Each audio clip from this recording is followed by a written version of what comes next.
namni muslima taate kamuu barnoonni kun si fayyada jedhee yaada. Aappiin kun baay'ee si fayyada. Namni guyyaarra salawaata buusuu hin feene hin jiru. Yeroo jawaala keeban turraa kada salawaata buuftus yaadachiisa.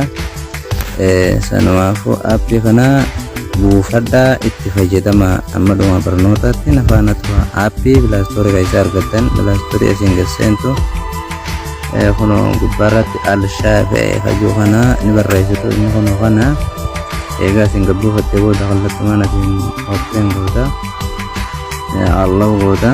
Eegaa Allah gootee haala kanaan siifadha.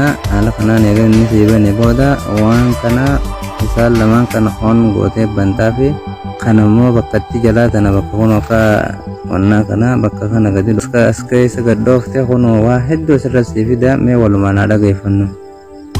صل على النبي. صل على النبي. اللهم صل وسلم على نبينا محمد. صل على رسول الله. اللهم صل على محمد.